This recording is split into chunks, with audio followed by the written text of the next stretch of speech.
നമസ്കാരം. ഭരണകൂടവും പോലീസും എല്ലാം പരാജയപ്പെടുന്ന സമയത്ത് എന്നെ സംബന്ധിച്ചിടത്തോളം ജുഡീഷ്യറിയാണ് എന്നെ രക്ഷപ്പെടുത്തിയത് ഇത്രയും കാലം. ജുഡീഷ്യറിയിൽ 100% വിശ്വസിക്കുന്ന ഒരാളാണ് ഞാൻ. എന്നാലും ജുഡീഷ്യറിയിൽ നടക്കുന്ന ചില പുഴുക്കുത്തുകളെക്കുറിച്ച് കൃഷ്ണയ്യർ എനിക്ക് തന്ന ഒരു ഇൻ്റർവ്യൂ ഉണ്ട്, ഞാനതിപ്പോഴും ഓർക്കുന്നുണ്ട്.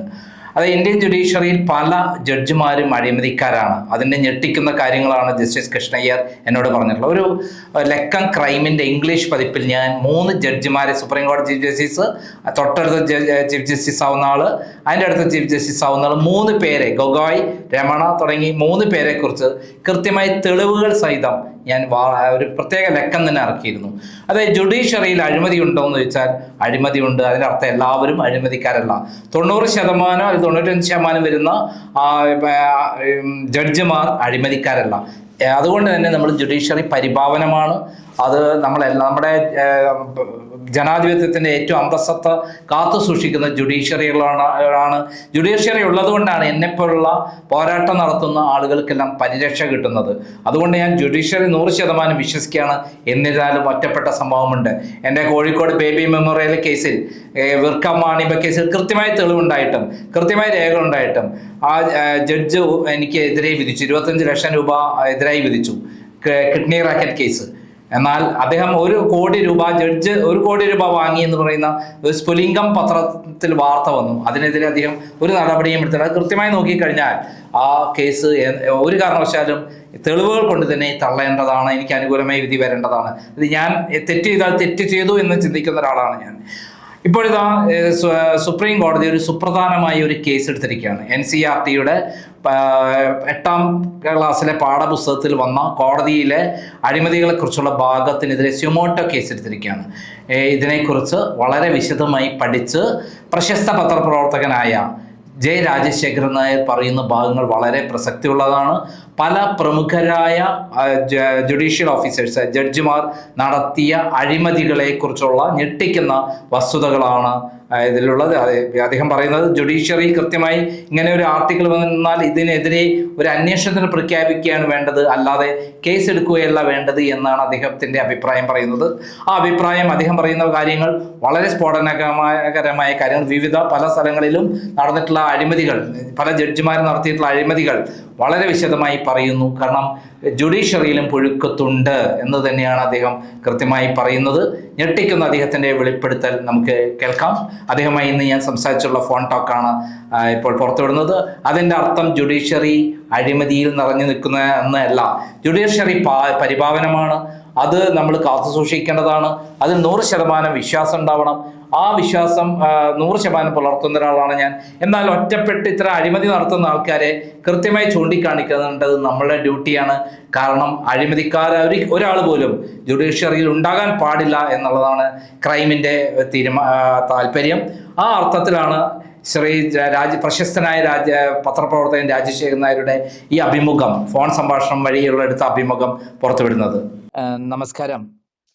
നമസ്തേ.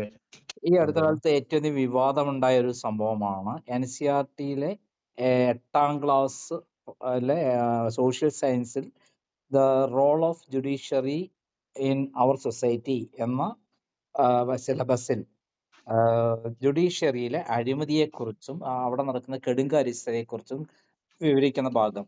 ഇത് വലിയ വിവാദമാവുകയും സുപ്രീം കോടതി ചീഫ് ജസ്റ്റിസ് തന്നെ സ്യൂമോട്ടോ കേസ് എടുത്തുകൊണ്ട് ഈ കാര്യത്തിൽ ഇടപെടുകയും ചെയ്തു. ഇപ്പോൾ കേന്ദ്ര ഗവൺമെന്റ് തന്നെ ഈ പാഠഭാഗം ഒഴിവാക്കണം എന്നുള്ള തീരുമാനത്തിലെത്തി എന്നുള്ള വിവരമാണ് പുറത്തു വരുന്നത്. ഇതിനെക്കുറിച്ച് എന്താണ് പറയാനുള്ളത്? അത് യഥാർത്ഥ ഇഷ്യൂ എന്ന് വെച്ചാൽ national council for education research and training, അതാണ് NCERT. അവരാണ് സിലബസ് നാഷണൽ ലെവലിൽ കരിക്കുലം തയ്യാറാക്കുന്ന, സിലബസ് തയ്യാറാക്കുന്നതൊക്കെ. അവർ ഇറക്കിയ 8ാം ക്ലാസ്സിലെ സോഷ്യൽ സയൻസ് പാഠപുസ്തകത്തിൽ ഒരു ചാപ്റ്റർ ഉണ്ട്. എൻ്റെ പേര് the role of judiciary in our society എന്നാണ്. അതില് ജുഡീഷ്യറിയിലെ അഴിമതിയെക്കുറിച്ച് പ്രതിപാദിക്കുന്നുണ്ട്. അപ്പൊ അഴിമതിയെക്കുറിച്ച് പറയുന്നതിന് മുമ്പ് തന്നെ അവർ ആ ബുക്കിലെ വേറെ കാര്യങ്ങളും പറയുന്നുണ്ട്. അതായത് ജഡ്ജിമാർക്കെതിരെ പൗരന്മാർക്ക് പരാതി ഉണ്ടെങ്കിൽ centralised public grievance redressal and monitoring system, അങ്ങനെ സിസ്റ്റം ഇതുണ്ട്. അതുവഴി പരാതിപ്പെടാം. എന്നിട്ട് ആ അധ്യായത്തിൽ തന്നെ പറയുന്നുണ്ട് 2017 2021 ഇടയ്ക്ക് ഇത്തരം 1600 പരാതികൾ ജുഡീഷ്യറിയെ കുറിച്ച് ലഭിച്ചിട്ടുണ്ടെന്ന് പറയുന്നുണ്ട്. ഇത് ടെക്സ്റ്റ് ബുക്ക് പറയുകയാണ്. കൂടാതെ ഈ കേസുകൾ കെട്ടിക്കിടക്കും. നമ്മൾ കേസ് കൊടുക്കുകയാണെങ്കിൽ അത് 10-20 വർഷം കഴിഞ്ഞാൽ ഡിസ്പോസ്ഡ് ആകുന്നില്ല, കേസിൽ തീരുമാനം വരുന്നില്ല. അതിനെക്കുറിച്ചും ആ ചാപ്റ്ററിൽ പറയുന്നു. എന്തെന്ന് വെച്ചാൽ സുപ്രീം കോടതിയിൽ മാത്രം 81,000, അതായത് 81,000 കേസുകൾ ഇന്ത്യയിലെ കിടക്കുന്നു. ഇന്ത്യയിലെ സുപ്രീം കോടതി മാത്രം 81,000 കേസുകൾ കെട്ടിക്കിടക്കുന്നു. ഇന്ത്യയിലെ ഹൈക്കോടതികൾ എല്ലാം കൂടി കൂട്ടുകയാണെങ്കിൽ 6.24 ദശലക്ഷം കേസുകൾ കെട്ടിക്കിടക്കുന്നു. ജില്ലാ കോടതികളുടെ കണക്കെടുക്കുകയാണെങ്കിൽ ആകെ 47 ദശലക്ഷം കേസുകൾ കെട്ടിക്കിടക്കുന്നു എന്ന് ബുക്കിൽ പറയുന്നു. ഈ ആവശ്യത്തിനുള്ള ജഡ്ജിമാരുടെ അഭാവമാണ് ഇതിന് കാരണമെന്നും പുസ്തകത്തിൽ പറയുന്നുണ്ട്. ഇതാണ് ഇതിനകത്ത് ഈ കണ്ടന്റ് വളരെ സുപ്രീം കോടതി ജഡ്ജിയെ ഒക്കെ വളരെയായിട്ട് ചീഫ് ജസ്റ്റിനെ ഇറിറ്റേറ്റ് ചെയ്ത ആ ചാപ്റ്ററിന്റെ എസെൻസ്, കണ്ടന്റ്. അതിന്റെ പ്രധാന ഭാഗങ്ങൾ ഇതൊക്കെയാണ്. അഴിമതി ഉണ്ടെന്ന് പറയുന്നത്, അഴിമതിക്ക് റിഡ്രസൽ ഫോറം ഉണ്ടെന്ന് പറയുന്നത്, ഇത്രയും കേസ് കെട്ടിക്കിടക്കുന്നു എന്ന് പറയുന്നത്. എന്നാൽ ഇക്കാര്യം ചീഫ് ജസ്റ്റിസ് സൂര്യകാന്തിനെ പിടിച്ചില്ല. സുവമോട്ടോ സുപ്രീം കോടതി എതിരെ കേസെടുത്തു. എന്നിട്ട് പുള്ളി പറയുന്നതായിട്ട് പത്രങ്ങളിൽ വന്ന കാര്യം ഞാൻ അതുപോലെ കോട്ട് ചെയ്യാണ്. I will not allow anyone on earth to taint the integrity of the institution and defame the institution at any cost. I will not permit. I know how to deal with it. ഇതാണ് പുള്ളിയുടെ ആ statement ആണ്. ഇപ്പൊ chief ജസ്റ്റിസിന് അപ്രമാദിത്യം ഉണ്ടെന്നുള്ളത് കൊണ്ടാണല്ലോ അങ്ങനെ പറഞ്ഞത്. പക്ഷെ ഇരുട്ട് കൊണ്ട് ഓട്ടയടയ്ക്കാൻ മിസ്റ്റർ ചീഫ് ജസ്റ്റിസ് താങ്കൾക്ക് കഴിയില്ല. എന്തുകൊണ്ടെന്ന് പറയാം. സുപ്രീം കോടതി ജഡ്ജിമാരെ കുറിച്ചുള്ള ചില അഴിമതികളെ കുറിച്ച് തന്നെ ആദ്യം പരിശോധിക്കാം. ചീഫ് ജസ്റ്റിസുമാരെ കുറിച്ച് തന്നെ. ഇന്ത്യയുടെ 26ാമത് ചീഫ് ജസ്റ്റിസ് ആയിരുന്ന AM അഹ്മാരി ഭോപ്പാൽ ഗ്യാസ് ദുരന്ത കേസിൽ യൂണിയൻ കാർബൈഡിനെതിരെ മനഃപൂർവമായ നരഹത്യ, അതായത് കൾപ്പബിൾ ഹോമിസൈഡിന് എടുത്ത കേസ് റദ്ദ് ചെയ്തു. അഹ്മാരിയുടെ നിർദ്ദേശപ്രകാരം ഭോപ്പാലിൽ വലിയൊരു ആശുപത്രി നിർമ്മിച്ചു. റിട്ടയർ ചെയ്ത ശേഷം അഹ്മാരി ആ ആശുപത്രിയിലെ ആജീവനാന്ത ചെയർമാനായി. എന്നാൽ 2010 ആശുപത്രിയിലെ അഹ്മാരിയുടെ മിസ്മാനേജ്മെന്റിനെതിരെ അന്വേഷണത്തിന് ഉത്തരവിടണമെന്ന് കാണിച്ച് ഒരാൾ സുപ്രീം കോടതിക്ക് പരാതി കൊടുത്തു. പരാതിയിന്മേൽ യാതൊരു നടപടിയും ഉണ്ടായില്ല. പക്ഷെ കോടതി അഹമ്മദിയുടെ രാജി വയ്ക്കാൻ അഹമ്മദിയെ അനുവദിച്ചു. അഹമ്മദിയുടെ ആശുപത്രിയിലെ നിസ്തുല സേവനത്തെക്കുറിച്ച് പ്രത്യേകം രേഖപ്പെടുത്താനും സുപ്രീം കോടതി മറന്നില്ല. രണ്ടാമത്തെ ഇൻസിഡന്റ്, 28ാമത്തെ ചീഫ് ജസ്റ്റിസ് ആയിരുന്ന MM പുഞ്ചിക്കെതിരെ ചീഫ് ജസ്റ്റിസ് ആകുന്നതിന് മുമ്പ് ഇംപീച്ച്മെന്റ് നീക്കങ്ങൾ നടന്നു. വിശ്വാസവഞ്ചനയ്ക്ക് ശിക്ഷിച്ച ഒരു ബിസിനസ്സുകാരനെതിരെയുള്ള ഉത്തരവ് പുഞ്ചി റദ്ദ് ചെയ്തു. ഒരു കാര്യം. 2, ഹരിയാന മുഖ്യമന്ത്രിയായിരുന്ന ഭജൻലാലിനെതിരെയുള്ള ഒരു കേസ് തള്ളിയ അന്ന് തന്നെ ജസ്റ്റിസ് പൂഞ്ചിയുടെ മകൾക്ക് ഭജൻലാലിന്റെ നിർദ്ദേശത്തെ തുടർന്ന് ഭൂമി പതിച്ചു കൊടുത്തു. ചീഫ് ജസ്റ്റിസ് ആകുന്നതിന് മുമ്പുള്ള ഈ അഴിമതി ആരോപണങ്ങളെ തുടർന്ന് ജസ്റ്റിസ് പൂഞ്ചിയെ ഇംപീച്ച്മെന്റ് ചെയ്യാനുള്ള നീക്കങ്ങൾ നടത്തിയിരുന്നു. പക്ഷേ രാജ്യസഭയിൽ അതിനുള്ള അംഗബലം കിട്ടിയില്ല. ഇത്രയും ആരോപണ വിധേയനായ ജസ്റ്റിസ് പൂഞ്ചിയെ ചീഫ് ജസ്റ്റിസായി നിയമിക്കണമെന്ന് 27ാമത്തെ ചീഫ് ജസ്റ്റിസ് ആയിരുന്ന JS വർമ്മ പ്രസിഡന്റിനോട് റെക്കമെൻഡ് ചെയ്തു. അടുത്ത കേസ്, 29ാമത്തെ ചീഫ് ജസ്റ്റിസ് ആയിരുന്ന AS ആനന്ദിനെതിരെ സ്വജനപക്ഷപാതത്തിനും അഴിമതി നിറഞ്ഞ ഭൂമി കച്ചവടത്തിനും പരാതി ഉണ്ടായിരുന്നു. ചീഫ് ജസ്റ്റിസ് ആയ ശേഷമാണ് പരാതികൾ ഉയർന്നത്. പക്ഷേ യാതൊരു അന്വേഷണവുമില്ലാതെ ജസ്റ്റിസ് ആനന്ദ് റിട്ടയർ ചെയ്തു. അടുത്തത് 36ാമത്തെ ചീഫ് ജസ്റ്റിസ് YK സബർവാൾ ദില്ലിയിലെ നിയമവിരുദ്ധമായി നിർമ്മിച്ച കെട്ടിടങ്ങൾ പൊളിച്ചു കളയാൻ ഉത്തരവിട്ടു. ഇതിനെ തുടർന്ന് ഷോപ്പിംഗ് മാളുകളിൽ ഫ്ലോർ സ്പേസിന്റെ വില എത്രയോ ഇരട്ടിയായിട്ട് ഉയർന്നു. ആ ഫ്ലോർ സ്പേസ് അങ്ങനെ എന്നിട്ട് വില ഉയർന്നു കഴിഞ്ഞപ്പോൾ ഇതിനെ തുടർന്ന് ഈ ഷോപ്പിംഗ് മാളുകളിൽ നിന്ന് സബർവാളിന്റെ മകന് ദശലക്ഷക്കണക്കിന് രൂപ ലഭിച്ചു. ഇതായിരുന്നു പരാതി. ഒരു നടപടി ഉണ്ടായില്ല. 37ാമത്തെ ചീഫ് ജസ്റ്റിസ് മലയാളിയായ KG ബാലകൃഷ്ണന്റെ കുടുംബത്തിന്റെ സാമ്പത്തിക നില ബാലകൃഷ്ണൻ ചീഫ് ജസ്റ്റിസ് ആയതോടെ കുത്തനെ ഉയർന്നു. അയാളുടെ ഒരു മകളുടെ ഭർത്താവ് കോടിക്കണക്കിന് രൂപയുടെ ഭൂമി വാങ്ങി. അനന്തരവൻ വൻ ബിസിനസ് തുടങ്ങി. ഇതെല്ലാം ചീഫ് ജസ്റ്റിസ് ആയതിനു ശേഷമാണ് കേട്ടോ. കേരള ഹൈക്കോടതിയിലെ ഒരു ഉദ്യോഗസ്ഥനായിരുന്ന ബാലകൃഷ്ണന്റെ സഹോദരനും മരുമകനും ചേർന്ന് അനുകൂല വിധി ന്യായങ്ങൾ പലർക്കും വേണ്ടി വിലയ്ക്ക് വാങ്ങിക്കൊടുത്തു. പക്ഷെ റിട്ടയർ ചെയ്ത ശേഷം ബാലകൃഷ്ണനെ NHRCയുടെ ചെയർമാനാക്കി. ബാലകൃഷ്ണൻ ചീഫ് ജസ്റ്റിസ് ആയിരുന്ന സമയത്ത് ഈ ആരോപണങ്ങൾ ഉയർന്നു വന്നിരുന്നു. ആരോപണങ്ങൾ അന്വേഷിച്ചില്ല എന്ന് മാത്രമല്ല, റിട്ടയർ ചെയ്തതിനു ശേഷം നാഷണൽ ഹ്യൂമൻ റൈറ്റ്സ് കമ്മീഷനെ ചെയർമാനാക്കി നിയമിക്കുകയും ചെയ്തു.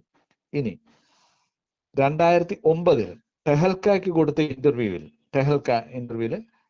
8 ചീഫ് ജസ്റ്റിസുമാർ ഇന്ത്യയിലെ അഴിമതിക്കാരായിരുന്നു എന്ന് അഡ്വക്കേറ്റ് പ്രശാന്ത് ഭൂഷൺ പറഞ്ഞു. അന്നും ഇന്ന് നടന്നതുപോലെ കോടതി അയാൾക്കെതിരെ കോടതിയലക്ഷ്യത്തിന് കേസെടുത്തു. പക്ഷേ ഈ കേസിൽ കക്ഷി ചേർന്നുകൊണ്ട് പ്രശാന്ത് ഭൂഷന്റെ അച്ഛനും മുൻ നിയമമന്ത്രിയുമായിരുന്ന ശാന്തി ഭൂഷൺ സുപ്രീം കോടതിയിൽ സത്യവാങ്മൂലം നടത്തി. അതിൽ പറയുന്ന ഇതാണ്: കഴിഞ്ഞ 16 ചീഫ് ജസ്റ്റിസുമാരിൽ 8 പേർ അഴിമതിക്കാരാണ്, 6 പേർ സത്യസന്ധരാണ്, 2 പേരുടെ കാര്യം വ്യക്തമായി അറിയില്ല എന്ന് പറഞ്ഞ് ശാന്തിഭൂഷൺ മുൻ നിയമമന്ത്രി സത്യവാങ്മൂലം കൊടുത്തു. ഇനി സുപ്രീം കോടതി ചീഫ് ജസ്റ്റിസുമാരുടെ കാര്യം ഇങ്ങനെയൊക്കെ ആണെങ്കിൽ മറ്റ് ഹൈക്കോടതിയിലെയും ലോവർ കോടതിയിലെയും അവസ്ഥ എന്തായിരിക്കും? നമുക്ക് അതൊന്ന് 1-2 എക്സാമ്പിൾ പരിശോധിക്കാം. ഇപ്പൊ 2025 മാർച്ചിലാണ് നമ്മൾ ദില്ലി ഹൈക്കോടതി ജഡ്ജിയായിരുന്ന യശ്വന്ത് ശർമ്മയുടെ വീട്ടിലുണ്ടായ തീപിടുത്തത്തെ തുടർന്ന് വീട്ടിൽ നിന്നും 50 കോടി രൂപ കണ്ടെത്തി. വളരെ വിവാദമായ വാർത്തയായിരുന്നു. പുള്ളി അവിടുന്ന് അലഹബാദ് ഹൈക്കോടതിയിലേക്ക് ട്രാൻസ്ഫർ ചെയ്തു. നടപടി ഒന്നും ഇതുവരെ ഉണ്ടായിട്ടില്ല കേട്ടോ. ഇതിന് 2011 കൽക്കട്ട ഹൈക്കോടതിയിലെ ജഡ്ജി ആയിരുന്ന സൗമിത്ര സെന്നിനെ രാജ്യസഭ ഇംപീച്ച് ചെയ്തു. എന്തിനാണ്? കോടതി നിയോഗിച്ച റിസീവർ ആയിരിക്കെ 33 ലക്ഷം രൂപ കൈക്കൂലി വാങ്ങി എന്നതായിരുന്നു കേസ്. 2009 പഞ്ചാബ് ഹരിയാന ഹൈക്കോടതിയിലെ ജസ്റ്റിസ് നിർമ്മൽ യാദവിന്റെ വീട്ടിലേക്ക് 15 ലക്ഷം രൂപ അടങ്ങിയ ഒരു ബാഗ് എത്തി. അത് മറ്റൊരു ജഡ്ജിക്കുള്ള തുകയായിരുന്നു അത്രേ എന്ന് പിന്നീട് മനസ്സിലായി. CBI അന്വേഷണം ഇപ്പോഴും നടക്കുന്നു. 2012 CBIയുടെ സ്പെഷ്യൽ ജഡ്ജ് തുലാരി പട്ടാഭിരാമനെ ഖനിമുതലാളിയായിരുന്ന ജനാർദ്ദൻ റെഡ്ഡിക്ക് ജാമ്യം നൽകാൻ 5 കോടി രൂപ കൈപ്പറ്റിയെന്ന കേസിൽ CBI അറസ്റ്റ് ചെയ്തു. കേസ് ഇപ്പോഴും നടക്കുന്നു. ഇതൊക്കെയാണ് മറ്റു കോടതികൾ. ഇനി അന്താരാഷ്ട്ര തലത്തിൽ എന്താണ് നമ്മുടെ ജുഡീഷ്യറിയെ കുറിച്ചുള്ള അവരുടെ ഇവാലുവേഷൻ നോക്കാം. അന്താരാഷ്ട്ര റിപ്പോർട്ടുകളിൽ ഇന്ത്യൻ ജുഡീഷ്യറിയുടെ ചിത്രം അത്ര ശോഭനമൊന്നുമല്ല. 2023 rule of law index of world justice project അതിന്റെ റിപ്പോർട്ട് പ്രകാരം 142 രാജ്യങ്ങൾ ഇന്ത്യയുടെ സ്ഥാനം 79 കേട്ടോ. ശ്രീലങ്കയും നേപ്പാളും ഇന്തോനേഷ്യയും ഘാനയും ജമൈക്കയും കുവൈത്തും മൗറീഷ്യസും ഇന്ത്യയേക്കാൾ വളരെ മെച്ചപ്പെട്ട നിലയിലാണ്. അതായത് റൂൾ ഓഫ് ലോ, നിയമവാഴ്ച നടപ്പിലാക്കുന്നതിനെ കുറിച്ചുള്ള ഒരു ഇൻഡെക്സ് ആണ് അത്. അഴിമതിയുടെ മാത്രം കാര്യത്തിൽ ഈ റിപ്പോർട്ട് അനുസരിച്ച് ഇന്ത്യയുടെ സ്ഥാനം 96-ാമതാണ്, 142 രാജ്യങ്ങൾ. ഇനി international journal of law management and ഹ്യൂമാനിറ്റീസിന്റെ 2020 റിപ്പോർട്ട് വോളിയം 3 ഇങ്ങനെ പറയുന്നു: ഇന്ത്യയിലെ 77% ആൾക്കാരും ജുഡീഷ്യൽ അഴിമതി വ്യാപകമാണെന്ന് കരുതുന്നു. ഗ്ലോബൽ ട്രാൻസ്പെറൻസി ഇന്റർനാഷണൽ ഒരു റിപ്പോർട്ടാണ് ഈ international journal of law and management and humanity quote ചെയ്തിരിക്കുന്നത്. They have quoted a report by Global Transparency International which says that ഇന്ത്യയിലെ 77% ആൾക്കാരും ജുഡീഷ്യൽ അഴിമതി വ്യാപകമാണെന്ന് കരുതുന്നു എന്ന് റിപ്പോർട്ട് ചെയ്തിരിക്കുന്നു. അഴിമതി എന്നാൽ പണം കൈപ്പറ്റുക മാത്രമല്ല, ഭരണ നേതൃത്വത്തിന് താല്പര്യപ്രകാരം വിധിന്യായങ്ങൾ എഴുതുന്നതും അഴിമതിയാണ്. അതിന് 2 ഉദാഹരണം പറയാം. ഇന്ത്യയുടെ 50ാമത്തെ ചീഫ് ജസ്റ്റിസ് ആയിരുന്ന DY ചന്ദ്രചൂഡിന്റെ പല വിധിന്യായങ്ങളെക്കുറിച്ചും ഇത്തരം വിമർശനങ്ങൾ ഉണ്ടെങ്കിലും അവയിൽ 2 എടുത്ത് പറയേണ്ടതുണ്ട്. ഒന്ന്, ബാബറി മസ്ജിദ് അയോധ്യ കേസിൽ വിധിന്യായം എഴുതുന്നതിന് മുമ്പ് താൻ ശ്രീരാമനോട് ഇതിൽ ഒരു പോംവഴി കാണിച്ചു തരാൻ പ്രാർത്ഥിച്ചുവെന്നും രാമൻ ഇത് കാണിച്ചു കൊടുത്തുവെന്നും പറയുന്നു. രാമൻ ഈ കേസിലെ കക്ഷിയാണെന്ന കാര്യം നമ്മൾ പ്രത്യേകം ഓർക്കണം. ശബരിമലയിലെ തന്ത്രി അയ്യപ്പന്റെ പിതൃതുല്യനായതുകൊണ്ട് ദൈവഹിതം അയ്യപ്പൻ തന്ത്രിയെ അറിയിക്കുന്ന പോലെ രാമന്റെ പുത്രതുല്യനായ ചന്ദ്രചൂഡന് രാമൻ പോംവഴി പറഞ്ഞു കൊടുത്തുകയാണ്. പക്ഷേ സാങ്കേതികമായ അർത്ഥത്തിൽ അത് കക്ഷിയുടെ നിർദ്ദേശപ്രകാരം ജഡ്ജി കക്ഷിക്ക് അനുകൂലമായി വിധിന്യായം എഴുതി എന്ന് വരും. കാരണം രാമൻ ഈ കേസിലെ അയോധ്യ കേസിൽ ഒരു കക്ഷിയാണ് കേട്ടോ, അത് നമ്മൾ ഓർക്കണം. ഇത് അഴിമതിയാണ്, കടുത്ത അഴിമതി. രണ്ടാമത്തെ, ആർട്ടിക്കിൾ 370 ചന്ദ്രചൂഡിന്റെ വിധിന്യായത്തെ അന്നത്തെ മരിച്ചുപോയ ഒരുപക്ഷെ ഇന്ത്യയിലെ സമീപകാലത്ത് ജീവിച്ചിരുന്ന ഏറ്റവും വലിയ ലീഗൽ ലുമിനറി എന്ന് പറയുന്ന ഫാലി എസ് നെരിമാൻ ആ ജഡ്ജ്മെന്റിനെ കുറിച്ച് പറയുന്നത് quote erroneous on multiple counts and bad in law എന്നാണ്. ഒരു കാര്യത്തിലല്ല, പല കാര്യങ്ങളും ഇറ്റ് വാസ് എറോണിയസ്, ഈ judgement was erroneous and bad in law. Bad in law എന്ന് വെച്ചാൽ നിയമത്തിന്റെ കണ്ണിൽ കൂടെ അത് മോശമായ ഒരു ജഡ്ജ്മെന്റ് ആണ്. It's bad. അത് ഒരിക്കലും സംഭവിച്ചുകൂടാത്തതാണ്. അത് സംഭവിച്ചിരിക്കുന്നത് ആരുടെ കയ്യിൽ നിന്നാണ്? ചീഫ് ജസ്റ്റിസ് ഓഫ് ഇന്ത്യയുടെ ജഡ്ജ്മെന്റിനെ കുറിച്ച് ഫാലി നെരിമാൻ പറഞ്ഞു. ഫാലി നെരിമാനെതിരെ അന്ന് കേസ് എടുത്തില്ലല്ലോ. ഇങ്ങനെ പറഞ്ഞിട്ട് ഒരു കേസും എടുത്തിട്ടില്ലായിരുന്നു. ഇപ്പൊ നമ്മൾ ഈ NCERTയുടെ ബുക്കിനെ കുറിച്ച് പറയുമ്പോൾ ഫാലി നെരിമാൻ പറഞ്ഞ ഇതിനെതിരെ എന്തുകൊണ്ടാണ് സുപ്രീം കോടതി കേസെടുക്കായിരുന്നത്? സുവമോട്ടോ കേസെടുക്കായിരുന്നത് എന്തുകൊണ്ടാണ്? അങ്ങനെ കേസെടുക്കുകയാണെങ്കിൽ അയാളത് പൊളിച്ചടുക്കും. അതുകൊണ്ടാണ് മിണ്ടാതെ പോകുന്നത്. നിയമം അറിയാത്തതുകൊണ്ടല്ല ചന്ദ്രചൂഡ് എഴുതിയത്. ഭരണതലപ്പത്തുള്ളവരെ പ്രീണിപ്പെടുത്താൻ എഴുതിയ വിധിന്യായം അക്ഷരാർത്ഥത്തിലുള്ള റേപ്പ് ഓഫ് കോൺസ്റ്റിറ്റ്യൂഷൻ ആണ്. ഇത് അഴിമതി അല്ലെങ്കിൽ മറ്റെന്താണ്? തങ്ങൾക്ക് ഇഷ്ടമുള്ള, അടുത്തതാണ് പറഞ്ഞത്, തങ്ങൾക്ക് ഇഷ്ടമുള്ള ബെഞ്ചിലേക്ക് കേസ് കൊണ്ടുവന്ന് അനുകൂല വിധി നേടിയെടുക്കുന്ന രീതി ഇന്ത്യൻ ജുഡീഷ്യറിയിൽ ധാരാളമുണ്ട്. അത് കാരണം ഇഷ്ടംപോലെ കേസുകൾ പെൻഡിങ് കെട്ടിക്കിടക്കുമ്പോൾ നമുക്ക് ആവശ്യമുള്ള ആളുകൾ കേസ് പെട്ടെന്ന് കൊണ്ടുവരാൻ വേണ്ടി അവിടുത്തെ ഓഫീസേഴ്സിനും ഒക്കെ പണം കൊടുത്ത് കേസ് പെട്ടെന്ന് കൊണ്ടുവരുന്നു. മറ്റുള്ളവരുടെ കേസ് അവിടെ കിടക്കുന്നു. അതും അഴിമതിയാണ്. ഇനി ഇത് കോർട്ട് ഓഫീസർമാരുടെയും പ്രിസൈഡിംഗ് ജഡ്ജിന്റെയും അനുമതിയും അറിവുമില്ല നടക്കില്ല. ഇത്തരം ഒരു ഡീപ്പ് റൂട്ടഡ് അഴിമതിയെ കുറിച്ചാണ് 2018 ജനുവരിയിൽ 4 സീനിയർ സുപ്രീം കോടതി ജഡ്ജിമാർ പത്രസമ്മേളനം നടത്തിയത്. ആരൊക്കെ? ചെലമേശ്വർ, രഞ്ജൻ ഗൊഗോയ്, മദൻ ലോക്കൂർ, മലയാളിയായ കുര്യൻ ജോസഫ് എന്നിവരായിരുന്നു ആ ജഡ്ജിമാർ. നമുക്ക് ഓർമ്മയുണ്ട്, ജസ്റ്റിസ് ചെലമേശ്വറിന്റെ വീട്ടിൽ വെച്ചാണ് ഈ പത്രസമ്മേളനം നടന്നത്. അതിനു മുമ്പ് ഇന്ത്യൻ ജുഡീഷ്യറിയിലെ ചരിത്രത്തെ കേട്ടിട്ടില്ല. അപ്പൊ അവര് പറഞ്ഞ ജനങ്ങളോട് ഞങ്ങൾക്ക് ചില പ്രതിബദ്ധതയുണ്ട് എന്നാണ് പറഞ്ഞത്. അല്ലെങ്കിൽ ഞങ്ങൾ ഇങ്ങനെ ചെയ്തില്ലെങ്കിൽ 20 കൊല്ലം കഴിഞ്ഞിട്ട് ഞങ്ങൾ ഇന്ത്യൻ ജുഡീഷ്യറിയുടെ ആത്മാവിനോട് അന്യായം കാണിച്ചു എന്ന് ജനത പറയും. അതുകൊണ്ടാണ് ഞങ്ങൾ ഈ പത്രസമ്മേളനം നടത്തുന്നത് എന്നാണ് ജസ്റ്റിസ് ചെല്ലമേശ്വർ പറയുന്നത്. ചീഫ് ജസ്റ്റിസ് അവർ പറയുന്ന മെയിൻ പോയിന്റ് എന്താണ്? അന്നത്തെ ചീഫ് ജസ്റ്റിസ് ആയിരുന്ന ദീപക് മിശ്ര തനിക്ക് താല്പര്യമുള്ള കേസുകൾ ജൂനിയർ ജഡ്ജിയായ അരുൺ മിശ്രയുടെ ബെഞ്ചിലേക്ക് ബോധപൂർവം മാറ്റിക്കൊടുക്കുന്നു എന്നതായിരുന്നു പത്രസമ്മേളനത്തിൽ അവർ ഉന്നയിച്ചത്. അതിലൊരു പ്രധാന കേസും കൂടെ ജസ്റ്റിസ് ലോയയുടെ വധവുമായി ബന്ധപ്പെട്ട കേസും ഇങ്ങനെ കൊടുത്തു എന്നും അവർ പറഞ്ഞു. ഗുരുതരമായ അഴിമതി ആരോപണങ്ങളാണ് ചീഫ് ജസ്റ്റിസിനെതിരായി 4 സീനിയർ ജഡ്ജിമാർ ഉന്നയിച്ചത്. എന്നിട്ട് എന്തായി? എന്ത് അന്വേഷണം നടന്നു?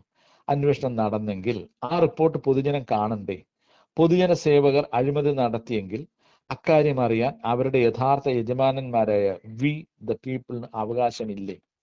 ജുഡീഷ്യറിയിൽ അഴിമതി ഉണ്ടെന്ന് NCERTയിലെ പാഠപുസ്തകത്തിൽ ഉണ്ടെങ്കിൽ ചീഫ് ജസ്റ്റിസ് അതിനെക്കുറിച്ച് അന്വേഷണത്തെ ഉത്തരവിടുകയാണ് വേണ്ടത്.